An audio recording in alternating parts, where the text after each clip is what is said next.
ఈ యొక్క ఉదయకాల యూసివై ఆన్లైన్ గూగుల్ మీట్కి కూడి వచ్చిన మీ అందరికీ ఆ యొక్క శుభాభివందనాలు తెలియజేస్తున్నాను. నాకు ఈ అవకాశం ఇచ్చినటువంటి యూసివై అధ్యక్షుల వారికి, అలాగే కమిటీ వారికి, పెద్దలకి నా యొక్క హృదయపూర్వక వందనాలు తెలియజేస్తున్నాను. యేసయ్యకి మహిమ కలుగును గాక. Thank you. దేవుని యొక్క మహాకృప వలన ప్రకటన గ్రంథాన్ని ధ్యానించేటువంటి కృప దేవుడు మనకి ఇచ్చాడు.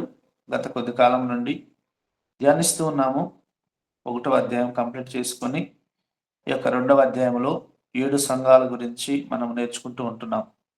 గత వారంలో మొదటి సంఘమైనటువంటి ఎఫెసీ సంఘం గురించి మనం నేర్చుకుందాం. ఈరోజు స్మరణ సంఘం గురించి దేవుడు రాసిన లేఖ లేదా ఈ దినాన 2వ సంఘం గురించి ధ్యానం చేద్దాం. ప్రకటన గ్రంథము 2వ అధ్యాయము 8 నుంచి 11 వరకు ఈ యొక్క 2వ సంఘానికి రాసిన లేఖ. ఆ 2వ సంఘమే స్మరణ. చూడండి, స్మరణలో ఉన్న చదువుతున్నాను. సంఘపు దూతకు ఇలాగ వ్రాయము, మొదటి వాడును కడపటి వాడినయ్యుండి మృతుడై మరలా బ్రతికిన వాడు చెప్పు సంగతులేమనగా. చూడండి, ఈ ఎవరి మాటలు చెబుతుంది అంటే, మొదటి వాడు కడపటి వాడినయ్యుండి. మనము మొదటి అధ్యాయంలో ఈ విషయం నేర్చుకుందాం. ఏమని? అల్ఫా ఒమేగా అయిన మొదటివాడు, కడపటివాడు, మృతుడై మరలా బ్రతికినవాడు. మొదటి అధ్యాయంలో చెప్పిన విషయాలు ఇక్కడ కూడా మనం చూస్తాం. యేసుక్రీస్తు ప్రభు ఒక్కరే సమాధిని గెలిచి తిరిగి లేచిన వారు. ఎందుకంటే మరణం మీద ఆయనకు అధికారం ఉంది. మరణానికి ఆయన మీద అధికారం లేదు. ఆజ్ఞ అతిక్రమము పాపము, పాపము వలన వచ్చి జీతము మరణము. పాపము చేసిన వాడే మరణానికి పాత్రుడు. కానీ యేసుక్రీస్తు ప్రభువారు ఏ పాపము చేయలేదు. ఆయన భూమి మీద ఉన్నప్పుడు ఈ మాట చెప్పాడు. ఏ మాట చెప్పాడు అంటే, నాలో పాపం ఉన్నదని మీలో ఎవరు స్థాపించగలరు అని. లోకానికి ఒక సవాలు విసిరాడు. ఇది ఒక అద్భుతమైన విషయం. ఆయన ఏ పాపము చేయలేదు. ఆయన నోట ఏ కపటము లేదు. పేతురు భక్తుడు ప్రత్యేకంగా ప్రస్తావించిన మనం చూస్తాం. ఈ సమయంలో పౌలు గారు ఏమంటారంటే, ఆయన నిర్దోషి అని, నిష్కలంకుడని, పాపులలో ప్రత్యేకంగా ఉన్నవాడని, ఆకాశ మండలాల కంటే మిక్కిలి హెచ్చైన ఇట్టి ప్రధాన యాజకుని, అంత గొప్పగా చెప్పాడు కదా. యేసుక్రీస్తు యొక్క జీవితాన్ని ఆ విధంగా వర్ణిస్తాడు. ఆయన 33.5 సంవత్సరాలు పరిశుద్ధ జీవితాన్ని జీవించాడు. కాబట్టి ఆయన పాపము చేయలేదు. కాబట్టి మరణానికి ఆయన మీద అధికారం లేదు అని మనం జ్ఞాపకం చేసుకోవాలి. దేవుడు అంటాడు, నాకు ఇష్టంగా ప్రాణం పెడుతున్నాను, తిరిగి నా ఇష్టంగా ప్రాణాన్ని తీసుకుంటున్నాను అంటాడు. ఇదిగో మృతుడై మరలా బ్రతికిన వాడు చెప్పు సంగతులేమనగా. మృతుడైనాను, మరలా బ్రతికాను. ఆయన మరణపు ముళ్ళును విరిచాడు.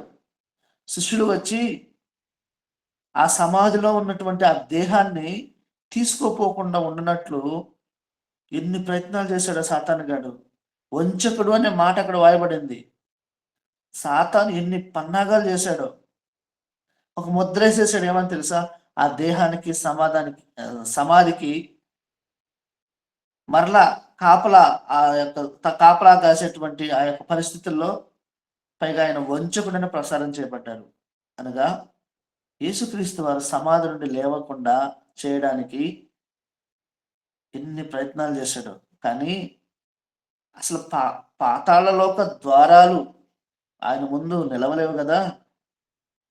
ఆయన ముందు ఆగుతాయా? ఆయన జీవాధిపతి, ఆయనలో జీవముండును అని మనం చూస్తాం. సాతాను చివరి దాకా కూడా ప్రచారాలు చేస్తూనే ఉన్నాడు. మొదటి ఆదాము మరణంలో ఓడిపోవడము, కడపటి ఆదాము అయినటువంటి క్రీస్తు ప్రభు వారు ఆది సంభూతుడిగా మరణాన్ని గెలిచి తిరిగి లేవడం మనం చూస్తాం. చెప్పినట్టే తిరిగి లేచాడని దూతలు సాక్ష్యం ఇస్తున్నాయి.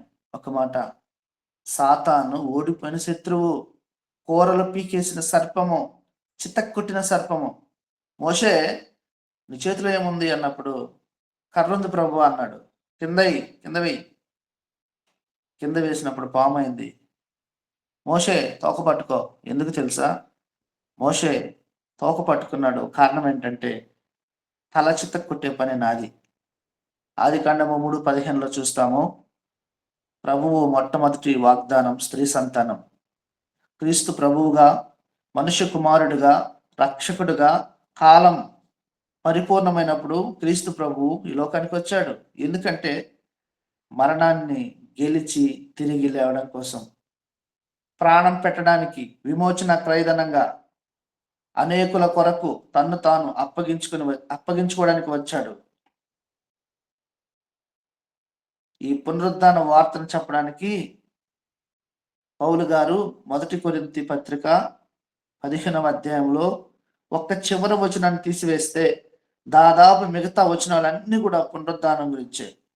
ప్రభు చెప్తున్నాడు, మృతుడినై మరలా బ్రతికిన వాడు చెప్పు సంగతులు ఏమనగా, ఏంటి ఆయన ఆయన ఒక్క సమాధి మాత్రమే, ఆయన సమాధి మాత్రమే ఖాళీగా ఉంది. ఎందుకు? మృతుడై తిరిగి లేచినాడు. అన్ని సమాధులు మూతవేయబడ్డాయి, ఒకే ఒక సమాధి, ప్రభు సమాధి ఖాళీగా ఉంది. ఇప్పుడు ఆ ఖాళీగా ఉన్న సమాధి మాట్లాడుతుంది, ఇదిగో ఆయన ఇక్కడ లేడు, ఆయన చెప్పినట్టు తిరిగి లేచాడు. తిరిగి లేచిన వాడు చెప్పు సంగతులు. ఎంత ధన్యకరం చూడండి. మరణాన్ని గెలిచి తిరిగి లేచినవాడు, మరణపు ముళ్ళును విరిచినవాడు, సాతాను కూరలో పీకివేసినవాడు, అపవాది తలను చిత్తకొట్టినవాడు, ఆయన చెప్పు సంగతులు చూడండి. చెప్పుచున్న సంగతులు ఏంటి అంటే, మనం సిద్ధపడాలి. కాలం సమీపిస్తుంది, యుగాంతంలో ఉన్నాము, రాకడ గుర్తులు జరుగుతూనే ఉన్నాయి. ప్రపంచ పరిణామాలు చూస్తే భయమేస్తుంది. బైబిల్ గ్రంథంలో పరిస్థితులు నెరవేరుతున్నాయని అనిపిస్తుంది. ఒకవేళ ఇంకా నీ జీవితంలో యేసుక్రీస్తుని సొంత రక్షకునిగా అంగీకరించకపోతే, దేవుడు అంటున్నాడు, నేనే మొదటి వాడను, నేనే కడపటి వాడను, మృతుడైనాను తిరిగి బ్రతికాను, నేను చెప్పు సంగతులు వినండి అంటున్నాడు. మనం వినవలసిన వారమై ఉన్నాం. అవి వినడానికే మనం బహుశా సజీవులుగా ఉన్నామేమో.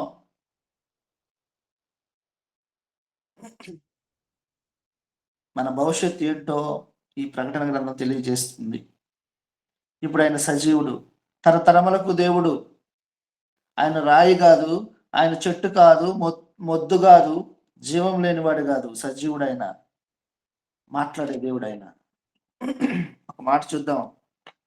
కీర్తన గ్రంథం 115:1 ఏమని ఉంటుందంటే, మాకు కాదు యెహోవా, మాకు కాదు, నీ కృపా సత్యములను బట్టి నీ నామమునికే మహిమ కలుగును గాక. చూడండి, మనం ఈరోజు సజీవులుగా ఉన్నాం. దేవుణ్ణి కలిగి ఉన్నందుకు మనము మరణాన్ని గెలిచాము కదా. మాకు కాదు స్థుతులు, మాకు కాదు, మాకు కాదు, మీ కృపాసత్యమును బట్టి నీ నామమునికే మహిమ కలుగును గాక. ఆ ఖాళీ సమాధి ఏంటి అంటే క్రైస్తవుని యొక్క విశ్వాసము. ఆ ఖాళీ సమాధి మీద సంఘం ఈరోజు కట్టబడింది.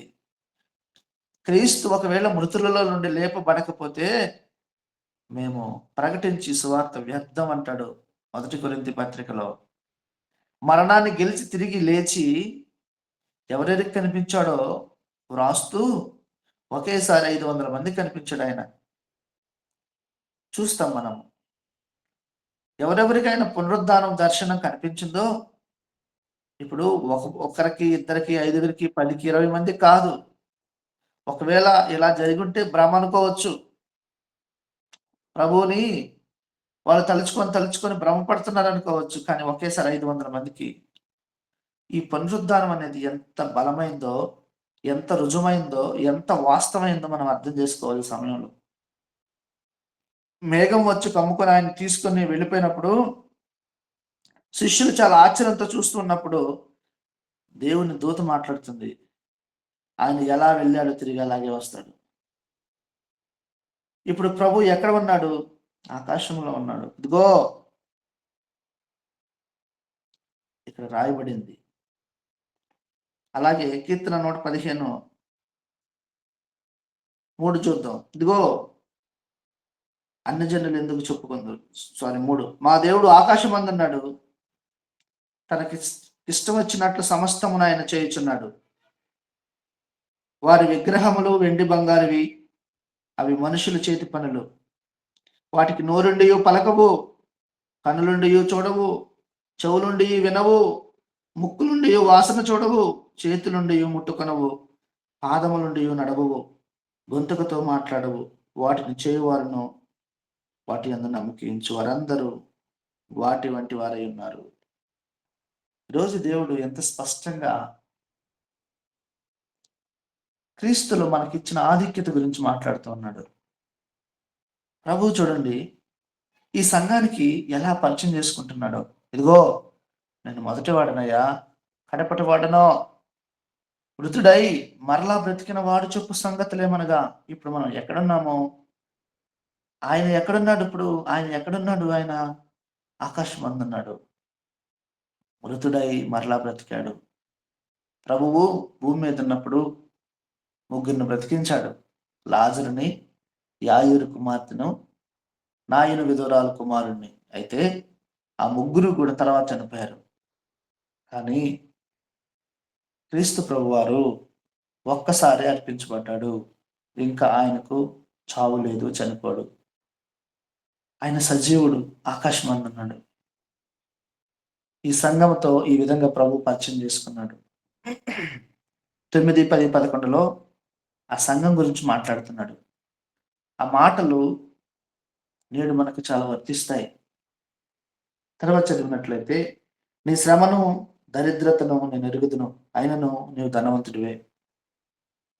నీ శ్రమను దరిద్రతను నేను ఎరుగుదును, అయినను నీవు ధనవంతుడివే. నీ శ్రమ నాకు తెలుసు, నీ దరిద్రత నాకు తెలుసు. ప్రభు అంటున్నాడు ఈ మాట. అయినను ప్రభు చెప్పిన మాట ఏంటో తెలుసా? తాము యూదులమని చెప్పుకొనొచ్చు యూదులము కాక సాతాను సమాజపు వారి వలన నీకు కలుగు దూషణ నేను ఎరుగుదును. నీవు పొందబో శ్రమలకు భయపడకము. వాళ్ళు యూదులమని చెప్పుకొనుచున్నారు, కానీ యూదులు కాదు. సాతాను సమాజపు వారి వలన వారు యూదులమని చెప్పుకొనుచున్నారు. యూదులు కాదు వారు, సాతాను సమాజం. వారి వల్ల నీకు దూషణ నేను ఎరుగుదును. ప్రభు చెప్తున్నాడు చూడండి. నేటి కాలంలో నీ శ్రమ, ఈరోజు బహుశా సంఘములో ఉన్న నీవు, నేను, నీ శ్రమ, నీ దరిద్రత నాకు తెలుసు అంటున్నాడు. నీకు కలుగుతున్న దూషణ, ఎదురైన పరాభవం, సమాజపు వారి వలన కనుగు అవమానము, నింద, తిరస్కారము నాకు తెలుసు అంటున్నాడు. దేవునికి తెలిసినప్పుడు ఇంకెందుకు మనకు భయం? ప్రభువుకి అన్నీ తెలుసు కదా. ఆకాశం అందున్నాడు ఆయన, అందరినీ చూస్తూ ఉన్నాడు. అందరి హృదయాలు తెలుసు ఆయనకి, తెలియంది ఏదీ లేదు. సాతాను సమాజం వారి వలన నీకు కలుగు శ్రమ, దూషణ అన్ని తెలుసు అంటున్నాడు. ప్రజెంట్ ఇప్పుడు మనము రాకడ గుర్తులు గమనిస్తున్నాం. అయితే సాతాను గాడు వాడి సమాజాన్ని మరింత కొడగొడుతూ ఉన్నాడు, మరింత అప్రమత్తంగా పనిచేస్తూ ఉన్నాడు. క్రైస్తవులంటే ద్వేషం, ఇష్టం ఉండదు, తిరస్కారం. అసలు క్రైస్తవుల్ని భూమి మీద లేకుండా చేద్దామని నేటి కాలము సాతాను సమాజం జరిగిస్తున్నటువంటి ఆకృతి కార్యాలు అన్నీ కాదు. కాశ్మీర్ నుండి కన్యాకుమారి దాకా ఒక్కటి కాదు, అనేకం క్రైస్తవ సంస్థల మీద దాడి చేస్తూ రకరకాల పేర్లతో, రకరకాల చట్టాలతో మూసివేస్తూ వస్తూ ఉన్నారు. ఈరోజు పరిపాలిస్తున్నటువంటి యొక్క పరిపాలకులు ఎవరు? వీళ్ళంతా అంటే సాతాను సమాజం. ప్రభువు చెప్పాడు, లోకములో మీకు శ్రమ కలుగును, ఆయనను ధైర్యం తెచ్చుకోనండి. ఎందుకో తెలుసా? నేను లోకాన్ని జయించున్నాను. దేవుని రాజ్యం కట్టబడుతూ ఉంది అంటే వాడు ఊరుకుంటాడా? చూడండి, విరోధి అయిన సాతాను గర్జించు సింహం వలె ఎవరిని మృంగుదునా అని తిరుగుతున్నాడు. ఎందుకు తెలుసా? వాడికి సమయం కొంచెమే ఉంది. నీ శ్రమను, నీ దరిద్రతను నేను ఎరుగుదును, అయినను నీవు ధనవంతుడివే. నీవు పొందబో శ్రమలో లోకములో దేవుని పిల్లలుగా జీవించు కాలం క్రైస్తవులుగా నీవు పొందబో శ్రమ అంటే శ్రమలు వస్తాయి, అయినా భయపడవద్దు అంటున్నాడు. గమనించండి, ఈ యొక్క స్వర్ణ సంఘానికి రాబోవు శ్రమకు భయపడవద్దు. సాతాను మిమ్మల్ని చెరలోకి పట్టుకోబోతుంది, భయపడద్దు. ప్రభు చెప్తున్నాడు ఈ మాట, భయపడద్దు. ఇదిగో మీకు శోధించబడినట్లు అపవాది మీలో కొందరిని చెరలో వేయింపబోచున్నాడు. 10 దినములు శ్రమ కలుగును, మరణము వరకు నమ్మకముగా ఉండము, నేను నీకు జీవ కిరీటం ఇచ్చేదను. సంగములతో ఆత్మ చెప్పుచున్న మాట చెవుగలవాడు వినును కాక, జయించువాడు రెండవ మరణం వలన ఏ హాని చెందడు. భయపడద్దు.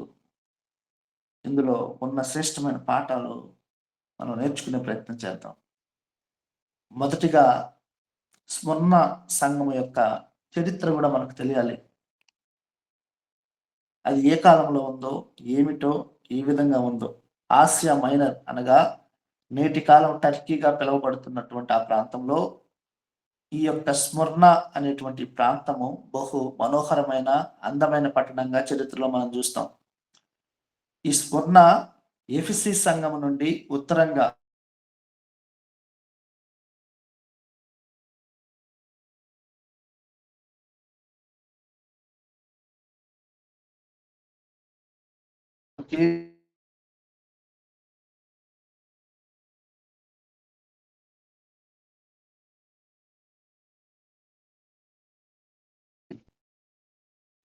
క్రీస్తు పూర్వం 600 సంవత్సరంలో ఈ పట్టణము నాశనమైంది. అయితే మళ్ళీ లైసీ మేగస్ యాండ్రిగోనస్ కలిసి ఈ పట్టణాన్ని తిరిగి అందంగా నిర్మించారని మన చరిత్రలో చూస్తాం. ఆ తర్వాత క్రీస్తు శకం 177లో భూకంపం వచ్చి ఈ పట్టణం సంపూర్తిగా నాశనం అయిపోయినట్టు, ఆ తర్వాత రోమన్ చక్రవర్తి అయినటువంటి మార్కస్ అండ్ అవరోవియస్ అనే ఈ యొక్క ఇద్దరు మళ్ళీ ఈ పట్టణము కొంతవరకు కట్టారు అని చరిత్రకారులు చెప్పడం కూడా మనం చూస్తాము. ఈ పట్టణంలో చాలా ధనవంతులు ఉండేవాళ్ళని, ప్రస్తుత కాలంలో ఈ పట్టణము గొప్ప జనాభా కలిగిన పట్టణంగా ఉంది. కానీ దుఃఖకరమైన విషయం ఏంటంటే ఒక్క క్రైస్తవుని సంఘం కూడా లేదంట ప్రస్తుతము. మూరు దేశపు వ్యాపారస్తుల ద్వారా ఈ పట్టణానికి స్మరణ అని పేరు వచ్చింది. ఈ సంఘము ఎవరు స్థాపించారు అనేది సరిగ్గా ఆధారాలు లేవు, కానీ అపొస్తలుడైన పౌలు గారు తన 3వ సువార్త దండయాత్రలో స్థాపించవచ్చు అని కొంతమంది అభిప్రాయం.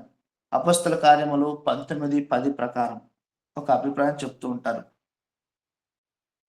ఈ సంఘము మహాశ్రమలు అనుభవించిందంట క్రీస్తు కొరకు. స్వర్ణ అంటే గోళము అని అర్థం, అంటే బ్యూటీ ఆఫ్ ఆసియా అంటారు.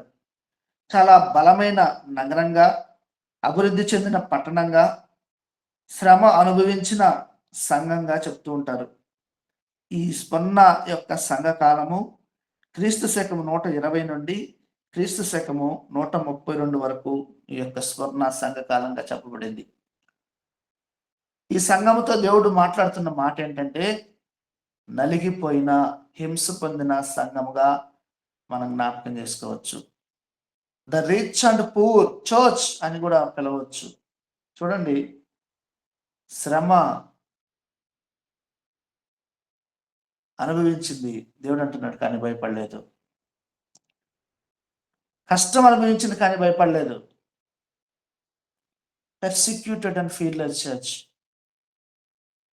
యోబు అన్న మాట మనం జ్ఞాపకం చేసుకోవాలి. ఇదిగో ఆయన తన చేతిలో నన్ను నలుపును గాక. ఒక పుష్పాన్ని నలిపినప్పుడు దానిలో నుండి సువాసన వెదజల్లుతుంది. అత్తరు బుడ్డి పగిలినప్పుడు ఆ ఇంట్లో సువాసన. ఒక పుష్పంగా ఉన్న ఈ యొక్క స్ఫురణ సంఘము, ఆ పుష్పము నలిగినప్పుడు సువాసన వెదజల్లబడినట్లుగా దేవుని కొరకు నిలబడిన సంఘంగా మనం చెప్పుకోవచ్చు.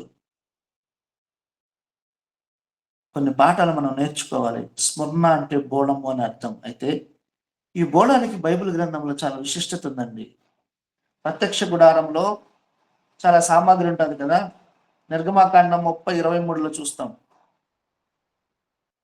ప్రత్యక్ష గుడారము సామాన్లు అభిషేకించినప్పుడు ఈ యొక్క నూనెలో ఈ బోళాన్ని కలుపుతారు. ఎస్తేరుని సిద్ధపరచడంలో ఈ హేగే ఆమె ఆయన ఏమి వాడాడో ఎస్తేరు 2:12-13లో మనం చూస్తాం. పెళ్లి కుమారుడిని సిద్ధపరిచేటప్పుడు కూడా కీర్తనలో 48:8లో ఈ యొక్క బోళాన్ని వాడతారు. మార్కు సువార్త 15:23లో సిలువలో ఆ యొక్క సిలువ ఘట్టంలో యేసయ్య మృతదేహానికి సిద్ధపరచడంలో కూడా ఈ బోళాన్ని వాడతారు. ఆయన నలిగిపోతూ సువాసన వెదజల్లుతూ ఉన్నాడు. సిద్ధపరచు ప్రక్రియలో క్రీస్తు కొరకు ఈ రాకడ దినాలలో నిన్ను నన్ను ఇదిగో సిద్ధపరచడానికి యొక్క బోళము గుర్తుగా ఉంది. నువ్వు శ్రమల గుండా వెళ్ళాలి. శ్రమలు లేని జీవితము క్రైస్తవ జీవితము కానే కాదు. నలుగని జీవితము క్రైస్తవ జీవితం కానే కాదు. శ్రమలో ఓర్చుకోని జీవితము, క్రీస్తు కొరకు ప్రతికూల సమస్యలలో కూడా సాక్ష్యాన్ని కాపాడుకోలేని జీవితము క్రైస్తవ జీవితము కాదు. శ్రమ నుండి తిరిగి లేచినాడు ఆయన. నా జీవిత యాత్రలో ఆయన మార్గంలో నడిచినప్పుడు శ్రమలు వస్తాయి, కష్టాలు వస్తాయి, బాధలు వస్తాయి, నిందలు వస్తాయి, అవమానాలు వస్తాయి, తిరస్కారాలు వస్తాయి. హెబ్రీ 2:18లో చూస్తే తాను శోధింపబడి శ్రమ పొందడు కనుక శోధింపబడిన వారికి సహాయం చేయగల వాడై ఉన్నాడు. ప్రకటన 1వ అధ్యాయంలో శ్రమలు పొందిన శిష్యుని చూసాము, యోహాను గారిని. ఇప్పుడు శ్రమలు పొందిన సంఘాన్ని చూస్తూ ఉన్నాం. అనగా మనము శ్రమలు సహించగలిగిన వారమై ఉన్నాము. శ్రమలు ఎదుర్కొనవలసిన వారమై ఉన్నాము. శ్రమలకు భయపడవలసిన అవసరం లేదు. ఆ శ్రమలను పొందదగిన వారమై ఉన్నాము. ఆ శ్రమలు లేకపోతే క్రైస్తవ జీవితం ఎక్కడుంది? చాలా మందికి ఈ మాటలు నచ్చవు, ఇష్టం ఉండదు కూడా. ఓర్చుకోలేరు వాళ్ళు. వాళ్ళు ఏమనుకుంటారంటే క్రైస్తవ జీవితం అంటే హాయిగా ఉంటుంది, సాగిపోద్ది, బాధలు ఉండవు, ఏ కష్టాలు ఉండవు, చక్కని రహదారిది, అన్ని ప్రభువే చూసేసుకుంటాడు, హాయిగా ఉంటది ఈ జీవితం అనుకుంటారు. కాదు కాదు కాదు కాదు. ఈ జీవితము సిలువుతో కూడిన జీవితము. దేవుడు అన్నాడు కదా, మీరు వెంబడింపగోరిన ఎడల తను తాను ఉపేక్షించుకొని సిలువను ఎత్తుకోవడం. నిన్ను నీవు తెగించుకొని సిలువను ఎత్తుకోవాలి. ఒక విధంగా క్రీస్తును వెంబడించడం అంటే మరణాన్ని కూడా సంతోషంగా తీసుకోవడం. చాలా మంది చర్చికి వెళతారు, కానీ ఎందుకు వెళతారో వారికి తెలియదు. ప్రజలకి కత్తిరింపు, గద్దింపు, ఖండించేది ఇష్టం ఉండదు. దేవుని వాక్యము మనల్ని కత్తిరిస్తుందండి. దేవునికి నచ్చని ప్రతి విషయాన్ని కూడా కత్తిరించేస్తుంది. అయితే కత్తిరిస్తే నొప్పే కదా, కానీ అది ఇష్టం ఉండదు మనకు. పౌలు గారు అన్నాడు, పౌలు అనేవాడు మీ కొరకు సిలువేయబడ్డా? అపోల్లో మీ కొరకు సిలువేయబడ్డా? కేఫా మీ కొరకు సిలువేయబడ్డా? మీ కొరకు సిలువ వేయబడింది క్రీస్తు కదా. గద్దించాడు వాళ్ళను. నేను నాటాను, అపోల్లో నీరు పోశాడు, వృద్ధి కలుగు చేసింది దేవుడే, ఆయనకే చెందాలి. ఆయన స్వరక్తం ఇచ్చి సంపాదించిన సంఘం. పనివారం మాత్రమే మనం ఇక్కడ, పరిచారకులం, గృహ నిర్వాహకులం. నమ్మకంగా పనిచేయాలి, ఘనత దేవునికి రావాలి. అయితే చాలా సంఘాలు పరలోకానికి ప్రజలను సిద్ధపరచడం మానేసి తన రాజ్యంలో చేర్చుకోవడం మనం చూస్తూ ఉంటాం. ఈ స్వర్ణ సంఘం లాగా మనకి అనేక శ్రమలు వస్తాయి. అంటే మాకు ఈ బోధ వద్దు అంటారు చాలా మంది. కానీ వాక్యం అలాగే చెప్తుంది. వాక్యం ఉన్నది ఉన్నట్టుగానే మనం స్వీకరించాలి. అయితే మాకు ఇదొద్దు. స్మరణ సంఘం ఏం చెబుతుంది తెలుసా? సంఘానికి చికిత్స కావాలి. చికిత్స చేసే వర్తమానాలు కావాలి. అది దేవుడే మాట్లాడాలి కదా! కట్టుకథలు, సొంత మాటలు కాదు కానీ, ఈరోజు నువ్వు ఏ బోధలు వింటున్నావో ఒకసారి నువ్వే పరీక్షించుకో. దాదాపు ఈ స్వర్ణ సంఘములో 50,00,000 మంది హింస పొందారంట. చాలా మంది క్రైస్తవుల్లో ఈ యొక్క స్వర్ణ సంఘం గురించి చెప్తున్నాను. చాలా మంది పేదవాళ్ళు అయ్యారంట. ఆస్తులు పోగొట్టుకున్నారంట. అయితే ప్రభు ఏమన్నాడు తెలుసా? ఇదిగో నేను చూశాను. మీరందరూ దరిద్రతలో ఉన్నారు, శ్రమలో ఉన్నారు. నేను చూశాను. అయినా మీరు ధనవంతులు అంటున్నాడు. నీ దరిద్రత, నీ శ్రమ నాకు తెలుసు. అయినా నీవు ధనవంతుడు అంటున్నాడు. ఎక్కడ ధనవంతుడు? పరలోకములో, శాశ్వత రాజ్యములో. పౌలు గారు అంటాడు, నాకేమి లాభకరంగా ఉన్నాయో వాటన్నిటినీ క్రీస్తుని బట్టి నష్టంగా ఎంచుకున్నాను అంటున్నాడు. ఎవరి కోసం? క్రీస్తు కొరకు వదిలేశాడు. క్రీస్తును సంపాదించుకున్నాడు. నీ జీవితంలో, నా జీవితంలో నేటి కాల సాక్ష్యాలు మనం వింటా ఉన్నాం కదా. యూట్యూబ్ పెడితే సాక్ష్యాలు ఏమని వస్తున్నాయి? దేవుని కొరకు వచ్చాను, పెద్ద ఇల్లు ఇచ్చాడు. దేవుని కొరకు వచ్చాను, బంగారం వచ్చింది. దేవుని కొరకు వచ్చాను, 3 కార్లు కొన్నాను. దేవుని కొరకు వచ్చాను, పైన 2 అంతస్తులు వేసాను. ఇదిగో దేవుని కొరకు వచ్చాను, ఉద్యోగం వచ్చింది, పెళ్ళయింది, పిల్లలు పుట్టారు. ఇవన్నీ ఇవే సాక్ష్యాలుగా మనము చూస్తూ ఉన్నాం. ఎవరైనా ఈ సంఘంలాగా సాక్ష్యం చెప్పడం చూసారా? ఏమని చెప్పింది సంఘం సాక్ష్యము? ఇదిగో ఒకప్పుడు మేము ధనవంతులము, ఐశ్వర్యవంతులము, కానీ క్రీస్తుని నమ్ముకున్న తర్వాత, యేసుక్రీస్తుని సొంత రక్షకునిగా అంగీకరించిన తర్వాత, మా విశ్వాసాన్ని బహిరంగంగా దేవుని కొరకు ప్రకటించిన తర్వాత, ఇదిగో మేము పేదవాళ్ళు అయ్యాం. చూశారు, విన్నారు ఇటువంటి సాక్ష్యం? ఒకసారి ఆలోచించండి. ప్రభు అంటున్నాడు, నేను ఎరుగుదును, నాకు తెలుసు అంటున్నాడు. వీళ్ళు దేవుని కొరకు పోగొట్టుకున్నారండి. మేము క్రీస్తు కొరకు నష్టపోయామని చెప్తుంది ఈ సంఘం. ఇదిగో ఒక మాట, క్రీస్తుని సంపాదించుకునే విషయంలో కొన్ని పోగొట్టుకోవలసి వస్తే పోనీ అనే నిర్ణయం తీసుకున్న సంఘం ఇది. కానీ క్రీస్తుని మాత్రం పోగొట్టుకోలేదు. ఈ సంఘం స్మరణ సంఘం, క్రీస్తు కొరకు నష్టపోయిన సంఘంగా మనం చూస్తాం. శ్రమలు అనుభవించిన సంఘం, బాధలు సహించిన సంఘం, నలిగిపోయిన సంఘం, దరిద్రులుగా మారిన సంఘం, పేదవాళ్ళైన సంఘం. ఎవరి కోసమో తెలుసా? 2 కొరింథీ 8:9 మనం చూస్తే, క్రీస్తు మన కొరకు దరిద్రుడయ్యాడు. ఆయన జన్మించినప్పుడు ఎక్కడ స్థలం లేదండి. సత్రంలో కూడా స్థలం లేదు. పశువుల తొట్టిలో పడుకోబెట్టారు.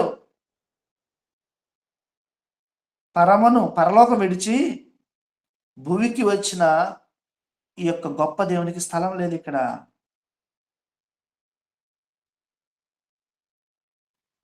పేద ఇంట్లో పుట్టాడు ఆయన. తూర్పు దేశ జ్ఞానులు వచ్చి బంగారము సామ్రాన్ని బోళం ఇచ్చినప్పుడు ఆ బంగారం చాలా వరకు ఉపయోగపడిందంట ఆ యొక్క పేదరికాన్ని బట్టి.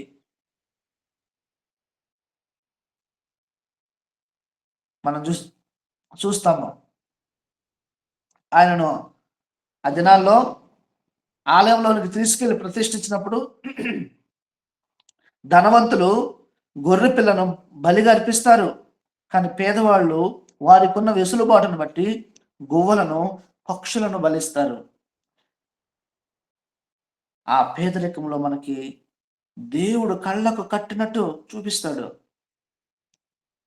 యేసుక్రీస్తు ప్రభు వారు పేదరికాన్ని ఎంత అనుభవించాడంటే, ఆకాశ పక్షులకు గూళ్ళున్నాయి, నక్కలకు బొరీలున్నాయి, మనుష్య కుమారుడు తల దాచుకోవడానికి స్థలం లేదు. ప్రభువే చెప్పాడు. పేదరికం.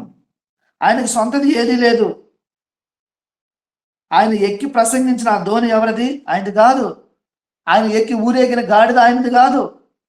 పస్కాను ఆశ్రయించిన మేడగది ఆయనది గాదు. చివరికి ఆయన చనిపోయినప్పుడు ఆయన్ని ఉంచిన సమాధి గూడా ఆయనది గాదు. ఆయనకున్న ఒకే ఒక్క అంగీ కొరకు చీట్లు వేసుకున్నారు. ఇంత పేదరికం ప్రభువుది మనం చూస్తే. అందుకే అంటున్నాడు, నీ పేదరికం నాకు తెలుసు. క్రీస్తు మన కొరకు పేదవాడయ్యెను. ఈ సంఘం కూడా పేదరికం అనుభవించింది. నీ జీవితంలో గూడా శ్రమలు అనుభవిస్తున్నావా? అయినా కలవరం వద్దు. మొదటి పేతురు 4:13 చూస్తాం. నేను చెప్పుకుంటూ వెళ్తున్నాను. సమయం సరిపోదని. ప్రభువే చెప్పాడు. మీరు భయపడవలసిన అవసరం లేదు. ప్రభువే చెప్పాడు. ఇది క్రైస్తవ జీవిత విధానం. యేసుక్రీస్తు జన్మించినప్పుడు కూడా బోళాన్ని తీసుకొనొచ్చారు. బోళము కొంచెం చేదుగా ఉంటుందంట అది. యేసయ్య జీవితం అంతా చేదుగానే, చేదుగానే, చేదును దిగమింగేశాడాయన. తండ్రి ఇచ్చిన పని నమ్మకంగా చేశాడు. ఎందుకో తెలుసా? నా జీవితాన్ని మధురంగా మార్చడం కోసం. శ్రమలు చేదే, కానీ శ్రమలు సహిస్తే క్రీస్తు కొరకు ఇదిగో మన జీవితము మధురంగా ఉంటుంది. యాకోబు 2:5 ఉంటుంది ఇంకొక మాట. తాము యూదులమని చెప్పుకున్నవారు తాము యూదులము కాకయు సాతాను సమాజము సాతాను సాతాను సమాజం అంటే ఏంటి తెలుసా? సాతాను సమాజం దూషిస్తారు. ఈరోజు నీ దూషణలు నాకు తెలుసు అంటున్నాడు. చాలామంది ఈ దేశంలో క్రైస్తవులు ఉండొద్దు, వెళ్ళిపోండి, ఇది మా దేశం నినాదాలు వింటూ ఉన్నాం మనం. కొన్ని సంఘాలు మూతబడ్డాయి. కొన్ని సంస్థలైతే ఎన్నో పేరు ప్రఖ్యాతులు, విజ్ఞానాన్ని పంచి, హాస్పిటాలిటీ ఇచ్చి, సహాయం చేసి ఎన్నో సంస్థలను ఏ పేర్లతో మూసేశారండి. మూసివేయబడ్డాయి. అయితే ఒక మాట, దేవునికి వ్యతిరేకంగా ఏ సమాజం నిలబడ్డా అది సాతాను సమాజం. దూషణలు, దాడులు ఆయన చూస్తూ ఉన్నాడు. అయితే మనం ఏం చేయాలి తెలుసా? మౌనంగా ఉండాలి, సహనంగా ఉండాలి, ప్రభు పాదాలు పట్టుకోవాలి. ఆయన చూస్తూ ఉన్నాడు. చూస్తూ ఉన్న దేవుడు నిర్ణయం తీసుకోడా? నిర్ణయం తీసుకునే సమయంలో కాలము సమీపించిందని మనం చదువుకున్నాం కదా. ఆ గడియల్లో మనం ఉన్నాం. తర్వాత చదవండి కీర్తనలు 37:12. 10 దినముల శ్రమలు, 10 దినముల శ్రమలు. 2 నిమిషాల్లో ముగించేస్తాను. లేదు లేదు లేదు, టైం సరిపోదులేండి, చూద్దాం. అయితే చివరిగా, ఇదిగో మీరు శ్రమపడినట్లు అపవాది మీలో కొందరిని చెరలో వేయబోతున్నాడు. 10 దినములు శ్రమ కలుగును, మరణము వరకు నమ్మకముగా ఉండము, నేను మీకు జీవకిరీటం ఇచ్చుదును. 10 దినముల శ్రమలు. 10 అనేది పరీక్షకు గుర్తు. దానియేలు అష్పెనెజుకి చెప్పాడు, 10 రోజులు మమ్మల్ని గమనించు, మేము శాకాహార భోజనం చేస్తాము. అంటే 10 దినాలు అంటే ఆ రోమన్ చక్రవర్తుల ఉక్కు పిడిగిలి కింద క్రైస్తవత్వం అనేది నలగగొట్టబడింది. అయితే పూర్తిగా నాశనం చేయడం సాతానుగడి వల్ల కాలేదు. క్రీస్తు శకం 70 నుండి క్రీస్తు శకం 312 వరకు జరిగిన సంగతులు, పరిపాలించినటువంటి అనేక చక్రవర్తులు పరిపాలన కాలం. ఆ కాలంలో ఈ చక్రవర్తులు ఏం చేసేవాళ్ళు అంటే ఆయా ప్రాంతాలకి గవర్నర్లుగా నియమించేవాళ్ళు. ఆ గవర్నరు ఆ ప్రాంతంలో, ఇప్పుడు మనకు కౌన్సిలర్లు, పంచాయతీ వాళ్ళు అట్లాగా ఆ యొక్క గవర్నర్లు ఆ యొక్క ఆయన అండర్‌లో ఉన్నటువంటి ప్రజల్ని గమనిస్తూ పరిపాలిస్తూ ఉండేవాళ్ళు. అయితే ఈ గవర్నర్లు ఏం చేసేవాళ్ళంటే వారికి ఇష్టం వచ్చినట్టు ఏ యొక్క శాసనం అంటే ఏ యొక్క నిర్ణయమైనా తీసుకోవచ్చు. ఆ రోజుల్లో మరణశిక్షలు విధించేవాళ్ళంట క్రైస్తవుల మీద. ఎందుకు అంటే ఎంతమంది క్రైస్తవులకి మరణశిక్షలు విధిస్తే వారికి అంత మంచి పదోన్నతులు ఉంటాయి, ప్రమోషన్స్ ఉంటాయి. రాజుగారి దగ్గర చక్రవర్తి దగ్గర మెప్పు ఉంటుంది. అందుకే ఈ గవర్నర్లు పోటీ పడి మరి పదోన్నతుల కొరకు క్రైస్తవులను ఎంతగా హింసించారో ఈ 10 దినాలు శ్రమ అనేది ఈ వాక్యం ద్వారా మనం నేర్చుకుంటాం. ఆ రోజుల్లో పరిపాలించినటువంటి ఆ 10 చక్రవర్తులు కూడా దాదాపుగా అందరు విగ్రహారాధికులు. కొంతమంది అయితే తామే దేవుళ్ళుగా ప్రకటించుకున్నారు. వాళ్ళని దేవుళ్ళుగా ఆరాధించాలని పట్టుపట్టారు. ఈ యొక్క క్రైస్తవుల సహోదర యొక్క ఐక్యత కలిగి ఎలా ఉండడము, విశ్వాసాన్ని చూసి వాళ్ళు ఓర్వలేక ఈ 10 మంది చక్రవర్తుల కాలంలో క్రైస్తవులను వారి ఇష్టం వచ్చినట్టు చంపేశారంటండి. మొట్టమొదటైన డొమిషియన్ చక్రవర్తి, ఈయన పరిపాలనా కాలంలోని యోహాను గారు పద్మాస్ దీవులోకి చెరగా వేయబడ్డాడు. రెండవది ట్రాజన్, మార్కస్, సెవిలియస్, మ్యాక్సిలియన్, గోర్డియన్, డివిజియన్, వలేరియన్, అహిరోనియన్, డెమోక్లేషియన్. 10 మంది. సమయం ఉన్నప్పుడు మళ్ళీ మనము ఈ 10 మంది గురించి మనం తెలుసుకుందాం. చివరిగా ఒక మాట చెప్పాలని ఇష్టపడుతున్నాను. క్రీస్తు కొరకు నువ్వేం పోగొట్టుకున్నావు? విశ్వాసం ద్వారా ఏమి నష్టపోయావు? నీకేమి లాభదాయకరంగా ఉన్నాయో వీటన్నిటిని క్రీస్తు కొరకు నష్టంగా ఎంచుకున్నానని పౌలు గారు అంటున్నారు కదా. నీ శ్రమలో, నీ కష్టము, నీ దూషణ నాకు తెలుసు, నమ్మకంగా ఉండు, జీవ కిరీటం నీకు ఇస్తానని దేవుడు అంటున్నాడు. ఈ యొక్క అంత్య దినాలలో క్రీస్తు కొరకు మనకు ఇబ్బందిగా ఉన్న నమ్మకంతో, విశ్వాసంతో ముందుకు సాగిపోయినప్పుడు మనం ధనవంతులయ్యాం. ఎక్కడ? పరలోకంలో జీవ కిరీటం మనకుంది. ఈ కొద్ది మాటలు దేవుడు దీవించిన గాక. క్షమించండి, 3 నిమిషాలు సమయం ఎక్కువైంది. ప్రయత్నం. ప్రేమ గల దేవా నీ వందనాలు స్తోత్రాలైనా, దయగలిగిన నా ప్రభా నీ వందనాలు స్తోత్రాలైనా, దయా కుమారుడా నీ వందనాలు స్తోత్రాలైనా, రాత్రి నుంచి ఉదయం దాచినైనా నీ బలరేఖ చట భద్రపరచుకున్నాయినా, ఇదిగో నా తండ్రి నాయన ఉదయం లేచిన ప్రభా అయా నీ వాక్యం విని నాయన మేము నాయన ఫలించినైనా, గుండెల్లో నా ప్రభ, హృదయంలో నా ప్రభ మేము ఫలించినైనా, ఆరాధించిన సహాయం చేసినట్టు నీ వందనాలు స్తోత్రాలైనా. అవును నాయన, ఇదిగో నా తండ్రి నాయన నీ బిడ్డ నా ప్రభ, వాక్యం నా తండ్రి శ్రీనివాస సార్ నా ప్రభ నాయన నీ వాక్యం నాయన మాకు బోధించుండగా నా ప్రభ మా హృదయంలో నాయన నీరు కట్టుకొని ఫలించుటకు సహాయం చేసినందుకు నీ వందనాలు స్తోత్రాలు నాయన. అయా బిడ్డను దీవించు, కాపాడు, కరుణించయ్యా, వాళ్ళ కుటుంబాలను దీవించయ్యా, ఇచ్చిన బిడ్డలను దీవించు నా తండ్రి. వాళ్ళు చేసే ప్రతి పనిలో తోడుగా నీడగా ఉండి కాపాడు, కరుణించిన ఆయన. అదేవిధంగా నా తండ్రి గూగుల్ మెట్లు నడిపించిన నాయన తండ్రి నాయన బిడ్డలను బట్టి పాలన చేస్తున్న బిడ్డను తాకి శుద్ధపరిచయ్యా. ఇంకా నాయన శక్తిని, బలాన్ని నా తండ్రి నా తండ్రి నీ కృప చూపించాయా. ఆ బిడ్డలందరూ కూడా నాయన గూగుల్ మెట్లోకి వచ్చేది సహాయం చేసిన సహాయం చేయనైనా, ప్రతి ఒక్కరినైనా మెలకు కలిగిన అయినా నీ వాక్యాన్ని నా ప్రభ వినేదానికి సహాయం చేయనా తండ్రి నాయన.